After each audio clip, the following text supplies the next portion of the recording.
Romanos 8 é o cume das montanhas da fé cristã.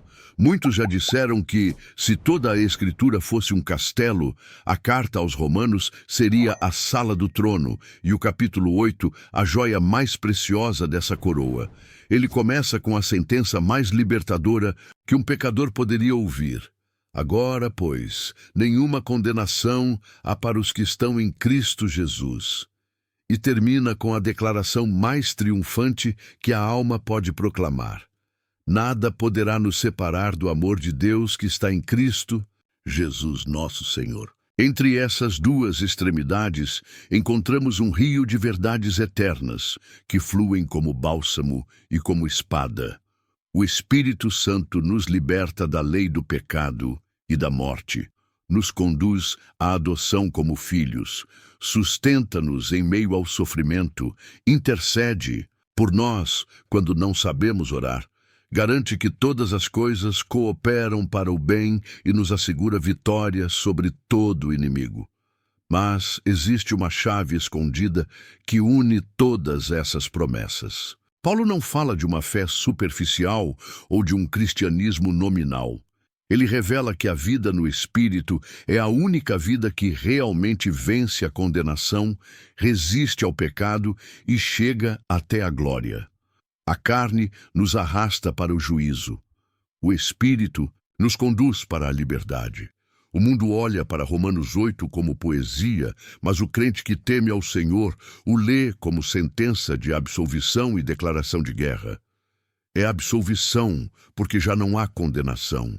É guerra, porque a carne continua tentando nos prender.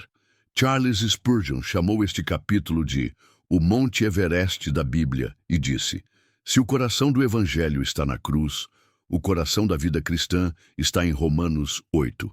Ele sabia que não há promessa maior do que a de estar em Cristo, e não há segurança mais firme do que a de ser guardado pelo Espírito.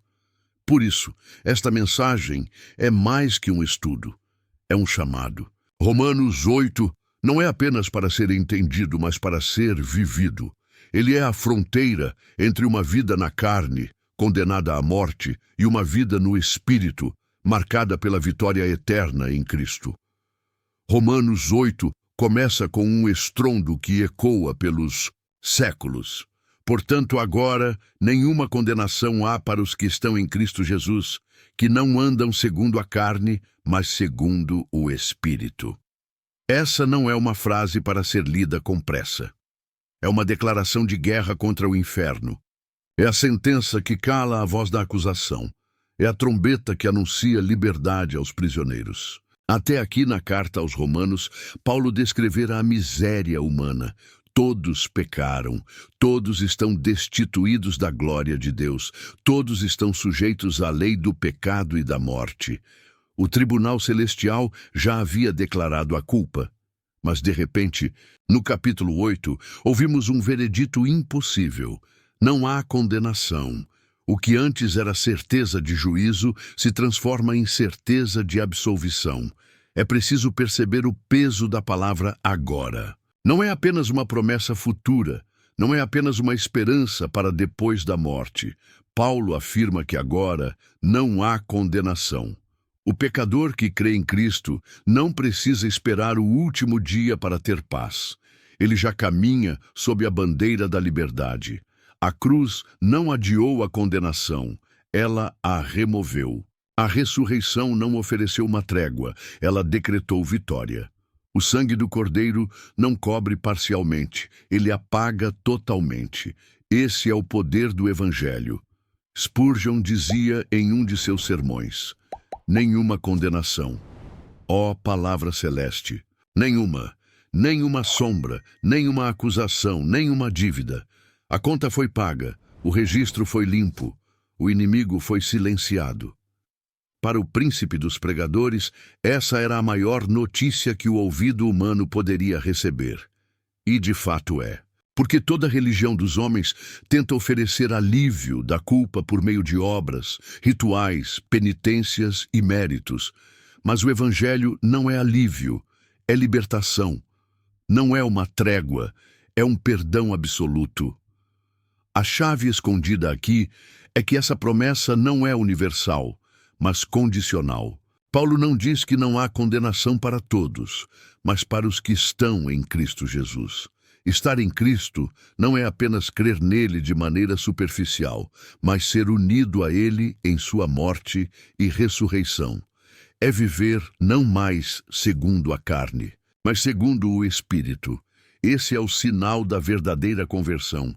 Não apenas uma fé de palavras, mas uma vida de obediência e transformação. Quem continua na carne ainda está debaixo da condenação. Quem caminha no Espírito prova a liberdade. É aqui que muitos tropeçam. Querem a segurança de Romanos 8:1 sem a realidade de Romanos 8:2-4. Querem a promessa sem a mudança.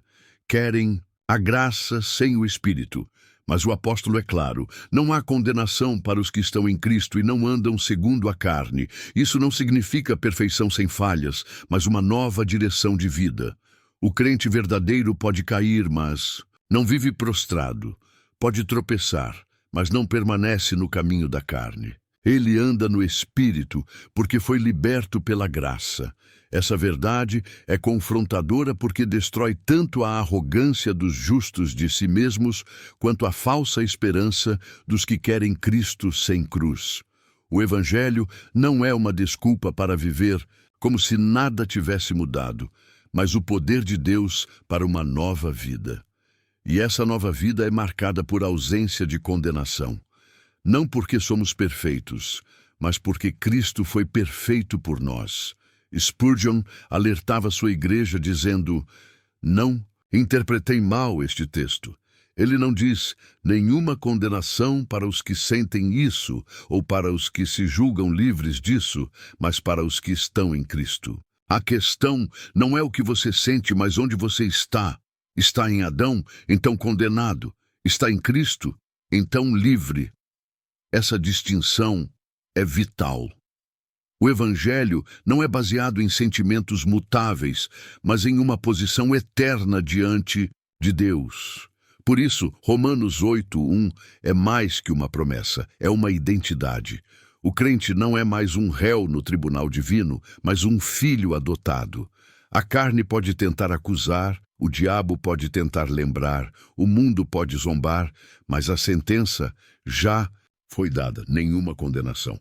E essa liberdade não é desculpa para pecar, mas força para viver em santidade.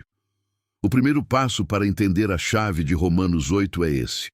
Todo aquele que está em Cristo vive sob a bandeira da graça, não sob o peso da lei. O pecado pode perseguir, mas não pode condenar. O diabo pode acusar, mas não pode vencer. A morte pode ameaçar, mas não pode destruir. Porque a cruz ergueu-se sobre todas as vozes e proclamou: nenhuma condenação há. Logo após proclamar que nenhuma condenação há para os que estão em Cristo, Paulo nos revela o fundamento dessa liberdade. Porque a lei do Espírito da vida em Cristo Jesus te livrou da lei do pecado e da morte. Porquanto o que era impossível à lei, visto como estava enferma pela carne, Deus, enviando o seu Filho em semelhança da carne do pecado, pelo pecado condenou o pecado na carne, para que a justiça da lei se cumprisse em nós, que não andamos segundo a carne, mas segundo o Espírito. Romanos 8:2-4. Aqui encontramos a chave espiritual que sustenta todo o Evangelho. A obra de Cristo inaugurou uma nova lei, a do Espírito, da vida, que derrota a tirania do pecado e quebra as correntes da morte. Paulo fala de duas leis em conflito. A primeira é a lei do pecado e da morte, que age como uma força invisível dentro do homem, arrastando-o para a desobediência e para a condenação. Não importa o quanto alguém se esforce, por si mesmo não pode escapar dessa escravidão. A lei de Moisés, santa e justa, revelou o pecado, mas não tinha poder para libertar o pecador. Era como um espelho que mostrava a mancha, mas não podia limpá-la. Por isso, Paulo diz que a lei era impotente por causa da carne. O problema não era a lei em si, mas a natureza caída do homem, incapaz de obedecer. Mas então surge a segunda lei. a lei do Espírito da vida. Essa não é um novo código escrito em tábuas, mas a presença viva do Espírito Santo dentro do coração do crente. A mesma força que ressuscitou Cristo dentre os mortos opera agora naqueles que pertencem a Ele, dando poder para vencer a carne e viver em santidade. O que era impossível pela carne, Deus realizou em Cristo. Na cruz, o Filho de Deus condenou o pecado em sua própria carne, derrotando o inimigo que nos escravizava. Charles Spurgeon explicou isso com clareza. A lei pode dizer ao homem, não, pequê, mas não pode lhe dar força para obedecer. O Evangelho não apenas ordena, mas capacita. A graça não apenas mostra o caminho, mas carrega o peregrino em seus ombros. Essa é a diferença entre religião morta e vida no Espírito. A religião apenas denuncia, o Espírito liberta. Esse texto nos lembra que não existe neutralidade espiritual. Todo ser humano está debaixo de uma dessas duas leis. Ou a lei do pecado e da morte governa, conduzindo à condenação, ou a lei do Espírito da vida governa, conduzindo à liberdade. Não existe terreno neutro, não existe meio termo. O Evangelho nos força a escolher em que esfera estamos vivendo. A chave escondida de Romanos 8:2-4 é que a libertação não é produto de esforço humano, mas de obra divina. O que a lei não podia fazer, Deus fez. O que nossa carne não podia cumprir, Cristo cumpriu. Ele tomou sobre si o peso do pecado, condenou-o na cruz e, em troca, nos concedeu o Espírito que nos dá poder para obedecer. A justiça da lei, antes impossível, agora se cumpre em nós, porque o Espírito escreve nos nossos corações aquilo que antes estava gravado apenas em pedras. Essa verdade também desmascara uma mentira comum. Muitos acreditam que o Evangelho é apenas perdão do passado, mas que o futuro depende do esforço humano. Mas Paulo nos mostra que a mesma graça que nos livra da condenação nos dá poder para viver em novidade de vida. Não somos apenas absolvidos, somos transformados. Não apenas libertos da culpa, mas também da escravidão. O Espírito não apenas limpa, mas capacita.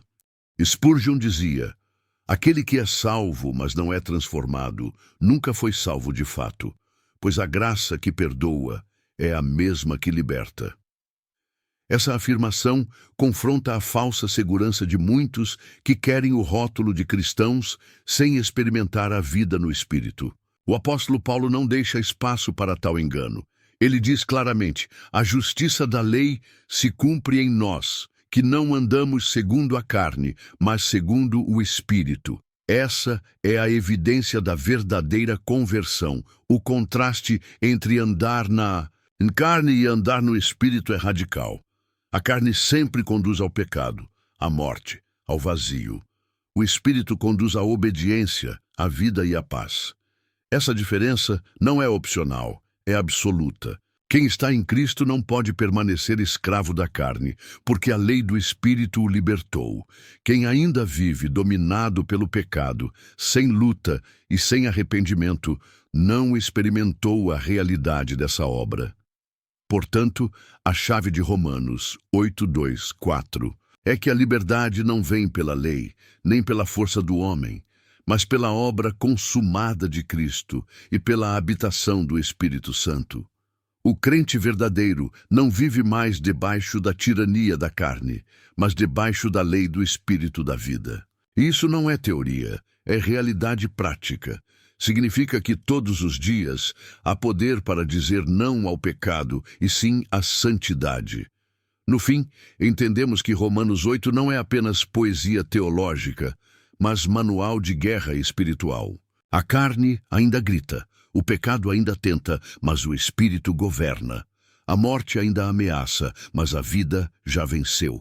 E sobre todo aquele que está em Cristo, a lei do Espírito ressoa como decreto eterno. Livre, redimido, liberto da lei do pecado e da morte. Romanos 8, 5, 11 é uma das passagens mais claras e ao mesmo tempo mais temíveis de toda a Escritura. O apóstolo Paulo declara: porque os que são segundo a carne inclinam-se para as coisas da carne, mas os que são segundo o Espírito, para as coisas do Espírito. Porque a inclinação da carne é morte, mas a inclinação do Espírito é vida e paz. Porquanto a inclinação da carne é inimizade contra Deus, pois não está sujeita à lei de Deus, nem mesmo pode estar. Portanto, os que estão na carne não podem agradar a Deus. Vós, porém, não estáis na carne, mas no Espírito, se é que o Espírito de Deus habita em vós. Aqui está a chave escondida. A diferença entre o crente verdadeiro e o homem natural não é superficial, mas absoluta. O primeiro vive no Espírito, o segundo, dominado pela carne, caminha para a morte. Paulo nos apresenta dois mundos que jamais se misturam.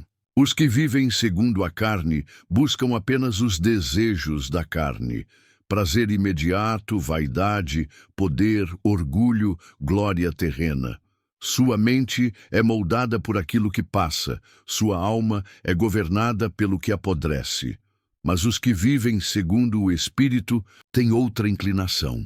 Seus olhos se levantam para as coisas do alto, seu coração é dominado pelo temor do Senhor, e sua mente é moldada pela palavra. Eles não são perfeitos, mas sua vida está em direção diferente. O contraste é radical. A inclinação da carne é morte. Não apenas morte física, mas morte espiritual, separação eterna de Deus. É o fim inevitável de uma vida que rejeita o governo do Espírito. Paulo não deixa espaço para ilusões. A carne não é neutra, é inimiga de Deus. Ela não apenas se afasta, mas se opõe, resiste, se rebela. A mente carnal não pode de modo algum agradar a Deus. Pode até parecer religiosa, pode até praticar obras exteriores, mas diante do Senhor tudo não passa de corrupção. Charles Spurgeon dizia: a carne pode se vestir de santidade, mas por dentro continua sendo podridão. Nada que venha da carne pode agradar a Deus, porque tudo nasce de um coração rebelde. Essa é uma advertência severa. Quantos se enganam, achando que pequenas reformas morais podem torná-los aceitáveis diante do Altíssimo? Mas Paulo corta essa ilusão pela raiz. Se o Espírito não habita em você, você ainda está na carne, e se está na carne, não pode agradar a Deus. Esse texto também traz esperança gloriosa. Paulo não escreve apenas para denunciar, mas para lembrar aos crentes: vós, porém, não estáis na carne, mas no Espírito, se é que o Espírito de Deus habita em vós. Aqui está a marca do verdadeiro cristão. Não é o título de membro de igreja, não é uma oração repetida no passado, mas a habitação real do Espírito Santo. É o Espírito quem dá nova inclinação, novo coração, nova mente. Onde antes havia apenas rebelião, agora há desejo de obediência. Onde antes havia morte, agora há vida. Spurgeon afirmava: o Espírito de Deus é a vida da alma. Sem ele, o homem está morto, mesmo que respire. Essa é a chave. O homem natural, sem o Espírito, é cadáver espiritual. Anda, fala, pensa, mas caminha em trevas. O regenerado, porém, ainda que pobre e desprezado pelo mundo, tem dentro de si a vida eterna. Paulo ainda aprofunda esse contraste ao dizer: e se o Espírito daquele que dentre os mortos ressuscitou, a Jesus, habita em vós, aquele que dentre os mortos ressuscitou a Cristo Jesus, vivificará também os vossos corpos mortais, pelo seu Espírito que em vós habita. Isso significa que a vida no Espírito não apenas transforma o presente, mas garante o futuro. O mesmo poder que levantou Cristo do túmulo habita no crente, garantindo que até mesmo o corpo, hoje sujeito à fraqueza e à morte, será ressuscitado em glória. A chave escondida, portanto, é que o Espírito Santo não é apenas auxílio, mas garantia. Ele não apenas nos ajuda a viver melhor, ele nos dá uma nova vida, uma nova inclinação, uma nova eternidade. A carne promete prazer e entrega morte. O espírito exige rendição e entrega vida e paz. Eis o grande contraste. Essa mensagem confronta nossa geração de maneira radical. Muitos querem Cristo sem abandonar a carne. Querem paz sem obediência, querem céu sem renúncia. Mas Paulo é categórico. Quem vive na carne não pode agradar a Deus. Não existe zona cinzenta, não existe meio termo. Ou estamos na carne e caminhamos para a morte, ou estamos no Espírito e vivemos em paz com Deus. Spurgeon resumia essa verdade dizendo: a pergunta não é se você frequenta a igreja, mas se o Espírito de Deus habita em você. Porque se ele não habita, você ainda está na carne, e a carne é inimizade contra Deus. Portanto, Romanos 8:5-11 nos chama a um autoexame urgente. Qual é a inclinação do nosso coração? Temos buscado as coisas do Espírito ou as da carne? Nossa vida reflete a morte ou a paz? A resposta a essas perguntas não é apenas questão de ética, mas de eternidade. Porque os que vivem segundo a carne colherão morte, mas os que vivem no Espírito herdarão vida e paz eternas. Romanos 8:12-17 nos leva ainda mais fundo no mistério da vida no Espírito. O apóstolo declara: assim, pois, irmãos, somos devedores, não à carne, para vivermos segundo a carne, porque se viverdes segundo a carne, morrereis, mas se pelo Espírito mortificardes as obras do corpo, vivereis. Pois todos os que são guiados pelo Espírito de Deus, esses são filhos de Deus. Porque não recebestes o espírito de escravidão, para outra vez estardes em temor, mas recebestes o espírito de adoção, pelo qual clamamos: Abba, Pai. O mesmo Espírito testifica com o nosso espírito que somos filhos de Deus. E se filhos, também herdeiros, herdeiros de Deus e co-herdeiros com Cristo. Se é certo que com ele padecemos, para que também com ele sejamos glorificados. Aqui está a chave escondida. A obra do Espírito não apenas nos liberta da condenação, mas nos introduz em uma nova família. Não somos mais escravos do medo, mas filhos amados, herdeiros de Deus em Cristo. Paulo começa lembrando que já não somos devedores à carne. Isso significa que não temos mais obrigação de obedecer às suas ordens. Antes, a carne reinava como senhor cruel, exigindo servidão e produzindo morte. Mas agora, libertos pelo Espírito, não devemos nada a esse tirano. O cristão não está em débito com sua velha natureza.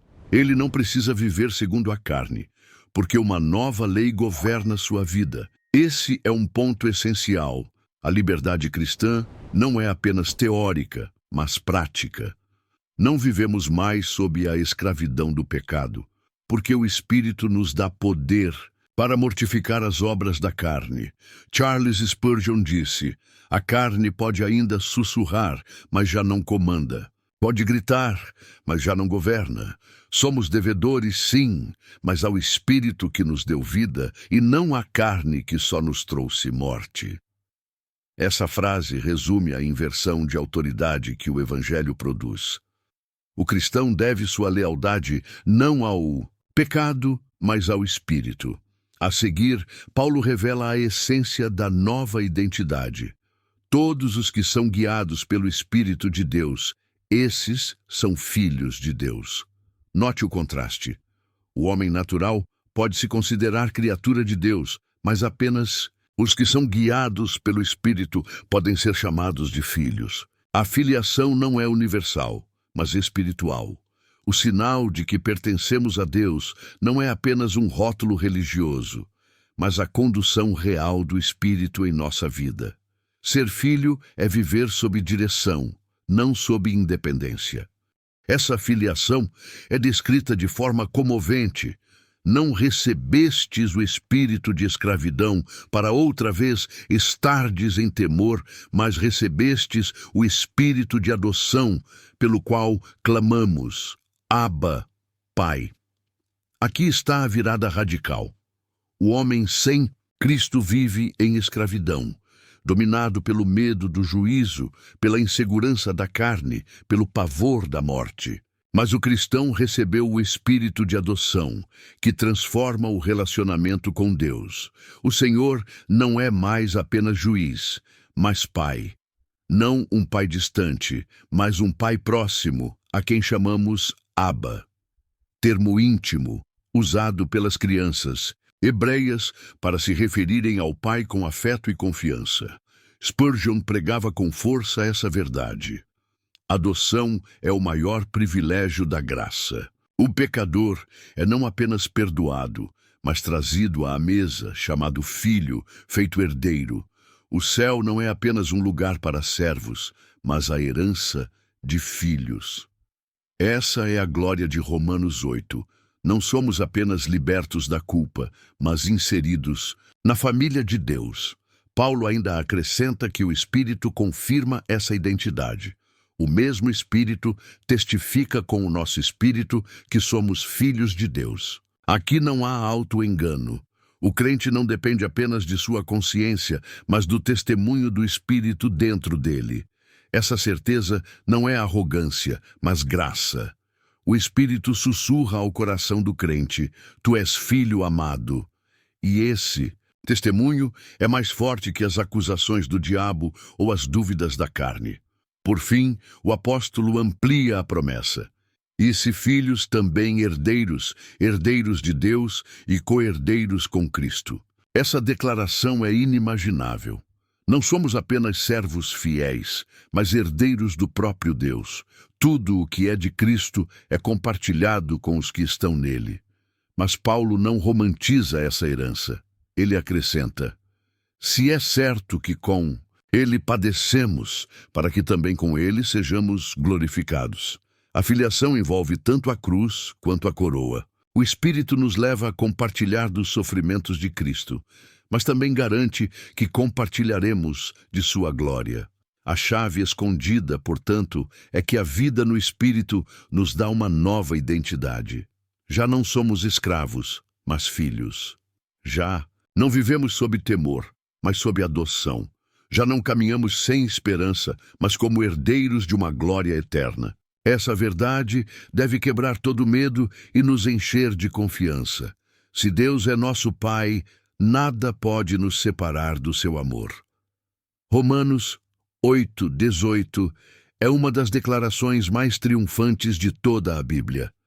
Porque para mim tenho por certo que as aflições deste tempo presente não são para comparar com a glória que em nós há de ser revelada. Com uma única frase, o apóstolo Paulo coloca todo o sofrimento humano em perspectiva eterna. Ele não minimiza a dor, não ignora a realidade das lágrimas, mas ergue os olhos da igreja para a certeza de uma glória futura que ultrapassa infinitamente as aflições passageiras. Paulo sabia do que falava. Ele não escrevia como um filósofo, distante do sofrimento, mas como alguém que conhecia a prisão, o açoite, a fome, a perseguição e a solidão. Sua vida era marcada por cicatrizes, mas sua fé era marcada por esperança. Por isso, ao olhar para os sofrimentos, ele não os nega, mas os chama de tempo presente. O sofrimento não é eterno, a dor não é a palavra final. Existe uma glória que se aproxima, e quando ela se manifestar, toda lágrima será apagada, todo peso será aliviado, toda ferida será curada. Charles Spurgeon pregava com convicção esta mesma esperança. As tribulações são como pequenas nuvens que passam diante do sol, mas logo desaparecem, e o brilho da eternidade as fará parecer menos que nada. Essa é a perspectiva cristã. O mundo olha para o sofrimento e o vê como desespero. O crente olha para o sofrimento e o vê como preparação para a glória. Paulo amplia essa visão ao dizer que toda a criação geme esperando a revelação dos filhos de Deus. A queda não afetou apenas a humanidade, mas toda a ordem criada. A terra foi sujeita à corrupção e a natureza inteira suspira pela redenção. Cada terremoto, cada doença, cada lágrima, cada dor é como um eco desse gemido cósmico. Mas Paulo nos lembra que esse gemido não é de morte, mas de parto. A criação não geme porque está morrendo, mas porque está prestes a dar à luz uma nova realidade. E nós, os crentes, também gememos em nosso íntimo. Temos as primícias do Espírito, mas ainda não a colheita plena. Somos filhos adotados, mas aguardamos a plena manifestação dessa adoção, que será a redenção do nosso corpo. O Espírito dentro de nós é como um selo e uma garantia. Ele nos lembra que ainda não chegamos, mas que estamos a caminho. Essa tensão entre o já e o ainda não é a marca da vida cristã. Vivemos na esperança. Spurgeon dizia: o crente carrega duas realidades dentro de si, lágrimas nos olhos e esperança no coração. Ele chora agora, mas sorri para a eternidade. É exatamente isso que Paulo quer nos mostrar. A vida no Espírito não é isenta de sofrimento, mas é sustentada por esperança inquebrável. O sofrimento é real, mas não é definitivo. A glória é futura, mas já é certa. Essa chave escondida é essencial para enfrentar as tribulações. Quem não enxerga além do presente se desespera diante da dor. Mas quem vive no Espírito aprende a olhar para cima, sabendo que o sofrimento presente não se compara à glória futura. Essa esperança não é ilusão, é certeza. Paulo não diz talvez, ele diz tenho por certo. O crente não vive de suposições, mas de convicções. Essa verdade confronta nossa geração, que busca apenas conforto imediato. O mundo ensina que a vida só tem sentido se for livre de dor. Mas o Evangelho ensina que a dor é passageira e que sua função é nos lembrar que ainda não estamos em casa. Somos peregrinos, e cada lágrima é um sinal de que ansiamos pela pátria eterna. Paulo também nos mostra que essa esperança é ativa. Porque em esperança fomos salvos. Ora, a esperança que se vê não é esperança, porque o que alguém vê, como o esperará? Mas se esperamos o que não vemos, com paciência o aguardamos. Romanos 8, 24, 25. Essa é a postura do crente, esperar com paciência. A esperança não é fuga da realidade, mas perseverança nela. É confiar que mesmo quando tudo parece contrário, Deus está preparando uma glória eterna. Spurgeon resumiu essa esperança com palavras que ainda ecoam. O sofrimento do crente é como um mensageiro que o lembra de que o banquete ainda está por vir. Em outras palavras, a dor nos aponta para o futuro, para a consumação, para o dia em que Cristo será tudo em todos. Portanto, a chave escondida em Romanos 8, 18, 25 é que a vida cristã não deve ser interpretada pela lente do presente, mas pela certeza da eternidade. O sofrimento é inevitável, mas a glória é incomparável. As lágrimas são reais, mas a alegria será eterna. A carne geme, a criação geme, mas o Espírito nos dá esperança. E essa esperança é a âncora que mantém a alma firme até o dia em que a glória será revelada em nós. Depois de nos mostrar que os sofrimentos do tempo presente não se comparam à glória futura, Paulo desce ainda mais fundo no mistério da vida no Espírito. Em Romanos 8, 26, 30 ele escreve: e da mesma maneira também o Espírito ajuda as nossas fraquezas, porque não sabemos o que havemos de pedir como convém, mas o mesmo Espírito intercede por nós com gemidos inexprimíveis. E aquele que examina os corações sabe qual é a intenção do Espírito, e é ele que, segundo Deus, intercede pelos santos. E sabemos que todas as coisas contribuem juntamente para o bem daqueles que amam a Deus, daqueles que são chamados por seu decreto. Porque os que dantes conheceu também, os predestinou para serem conformes à imagem de seu Filho, a fim de que ele seja o primogênito entre muitos irmãos. E aos que predestinou a esses, também chamou. E aos que chamou a esses, também justificou. E aos que justificou a esses, também glorificou.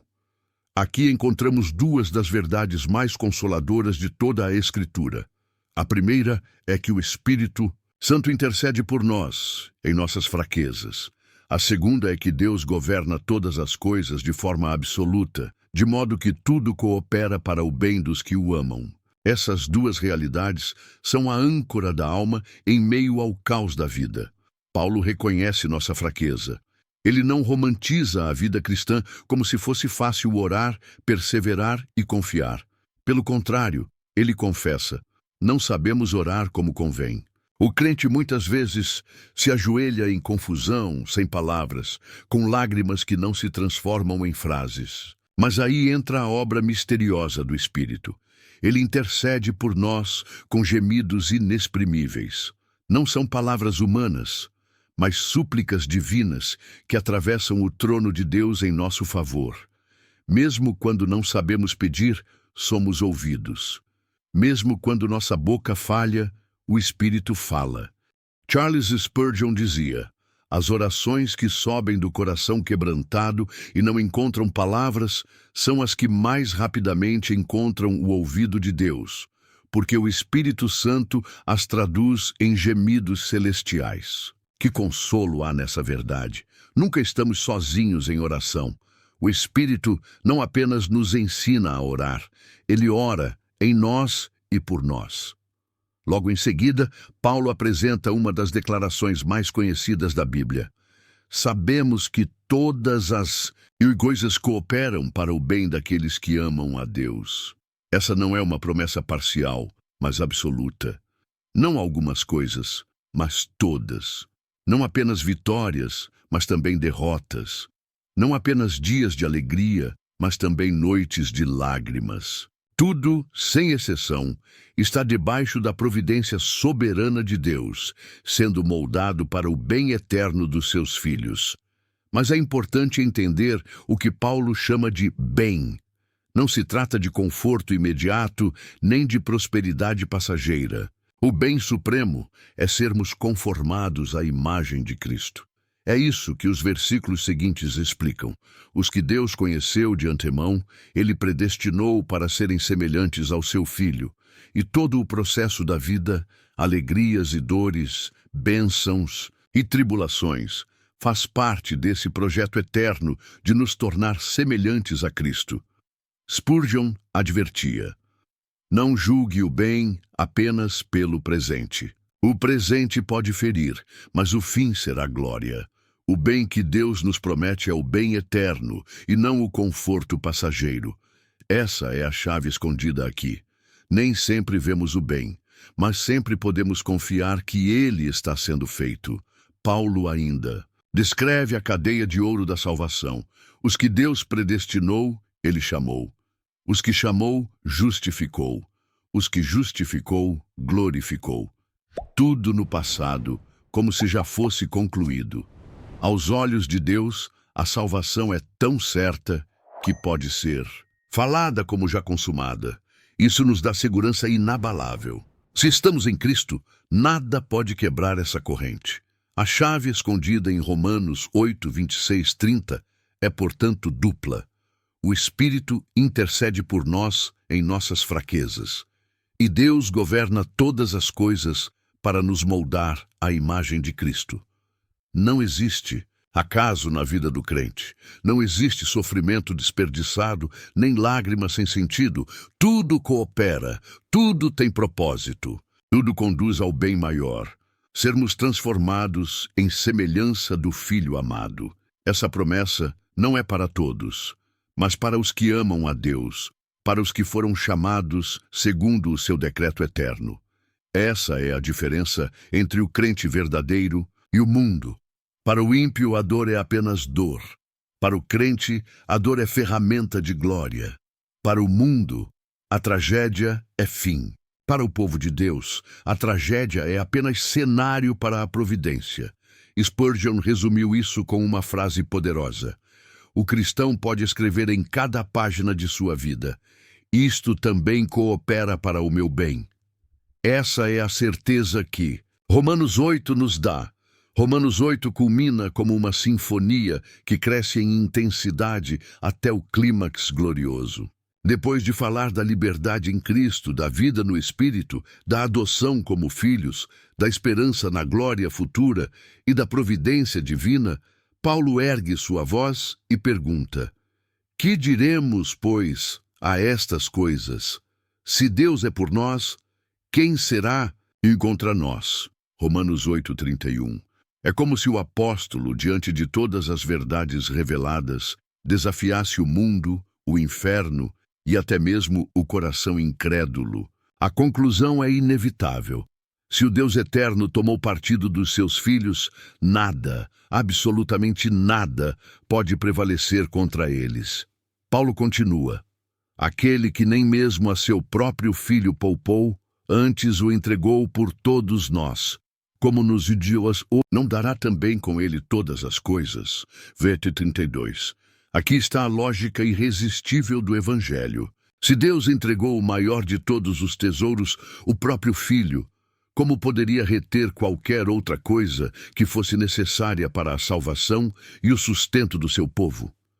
A cruz é a garantia de que nada faltará ao crente. O preço mais alto já foi pago, a maior dádiva já foi concedida. Todo o resto é acréscimo da graça. Então Paulo avança em sua retórica santa. Quem intentará acusação contra os escolhidos de Deus? É Deus quem os justifica. Quem os condenará? Pois é Cristo quem morreu, ou antes, quem ressuscitou dentre os mortos, o qual está à direita de Deus, e também intercede por nós. Versículo 33, 34. Aqui está a fortaleza inabalável da fé cristã. O diabo pode tentar acusar, mas a sentença de Deus é mais alta: justificados. O mundo pode tentar condenar, mas Cristo já morreu e ressuscitou por nós. A consciência pode nos lembrar de pecados passados, mas a intercessão de Cristo diante do Pai garante que cada dívida já foi paga. Charles Spurgeon pregava com paixão sobre esse texto. Se Cristo é advogado, quem ousará ser acusador? Se o sangue fala por mim, quem ousará me condenar? A cruz é a forca do diabo e a ressurreição é o silêncio de todo acusador. Essa é a segurança inabalável do Evangelho. O crente está escondido em Cristo, e nenhum tribunal humano ou espiritual pode desfazer o que Deus já decretou. Mas Paulo não para na justificação. Ele leva a igreja ao ápice da esperança. Quem nos separará do amor de Cristo? A tribulação, ou a angústia, ou a perseguição, ou a fome, ou a nudez, ou o perigo, ou a espada? Versículo 35. E ele responde com ousadia: nada disso. Ao contrário, em todas estas coisas, somos mais do que vencedores por aquele que nos amou. Versículo 37. Aqui não há promessa de ausência de sofrimento, mas de vitória no meio do sofrimento. O crente pode enfrentar espada, perseguição, fome, nudez, mas nada disso tem poder de arrancá-lo do amor de Cristo. Spurgeon dizia: os sofrimentos não são muros que nos separam de Cristo, mas pontes que nos levam a conhecê-lo mais. Essa é a visão apostólica. O sofrimento não é sinal de abandono, mas de comunhão. A vitória não é escapar da luta, mas triunfar no meio dela. E então Paulo termina com uma declaração que ecoa como trombeta no coração dos fiéis: porque estou certo de que nem a morte, nem a vida, nem os anjos, nem os principados, nem as potestades, nem o presente, nem o porvir, nem a altura, nem a profundidade, nem qualquer outra criatura nos poderá separar do amor de Deus, que está em Cristo Jesus, nosso Senhor. Verso 38 e 39. Essa é a coroa do capítulo. Nada, absolutamente nada, pode separar o crente do amor eterno de Deus. nem a morte, que aterroriza os homens, nem a vida com suas tentações e distrações, nem os anjos caídos, nem os principados do inferno, nem o presente com suas lutas, nem o futuro com suas incertezas. Nada. Essa é a certeza que o mundo não conhece. O homem natural vive com medo da morte, com medo do futuro, com medo do inferno. Mas o crente pode levantar a cabeça e dizer: eu estou seguro no amor de Cristo. Não porque é forte, mas porque Cristo é fiel. Não porque merece, mas porque Cristo já pagou o preço. A chave escondida em Romanos 8, 31, 39 é que o amor de Deus em Cristo é inquebrável, inabalável e eterno. Esse amor não depende de nosso desempenho, mas da fidelidade de Cristo. Não se baseia em nossas obras, mas em sua cruz. Não termina na morte, mas triunfa na eternidade. Spurgeon concluiu assim: se Deus me amou antes da fundação do mundo, se me comprou com o sangue de seu Filho, e se prometeu me guardar até o fim, então eu posso enfrentar a morte sorrindo, porque nada me separará desse amor. Romanos 8 começou com nenhuma condenação e termina com nenhuma separação. Esse é o arco perfeito da salvação. Do tribunal da culpa ao trono da graça, da escravidão da carne à liberdade do espírito, da dor presente à glória futura. Tudo sustentado pelo amor eterno de Deus em Cristo. Essa é a vitória que ninguém pode tirar dos filhos de Deus. Chegamos ao final de Romanos 8 e vimos a chave escondida que atravessa todo o capítulo. A vida no Espírito é a única, vida que vence a condenação, suporta o sofrimento, resiste à carne, transforma nossa identidade e nos garante vitória eterna em Cristo Jesus. O apóstolo Paulo nos mostrou que nenhuma condenação há para os que estão em Cristo, que a lei do Espírito da vida nos libertou da lei do pecado e da morte, que já não somos escravos, mas filhos adotados e herdeiros com Cristo, que os sofrimentos do tempo presente não se comparam à glória futura, que o Espírito intercede em nossas fraquezas e que todas as coisas cooperam para o bem dos que amam a Deus. E por fim, ouvimos a certeza que ecoa até hoje: nada poderá nos separar do amor de Deus, que está em Cristo Jesus. Charles Spurgeon dizia: Romanos 8 começa sem condenação, continua sem derrota e termina sem separação. Essa é a vitória dos filhos de Deus. Agora é a sua vez. Escreva nos comentários: nada pode me separar do amor de Cristo. Testemunhe como você já experimentou a intercessão do Espírito ou a providência de Deus em sua vida. Compartilhe esta mensagem com alguém que precisa ser lembrado dessa esperança. Inscreva-se no canal, ative o sininho e caminhe conosco na revelação das chaves escondidas da palavra. Não viva debaixo de condenação. Não tema o futuro. Não se renda às trevas.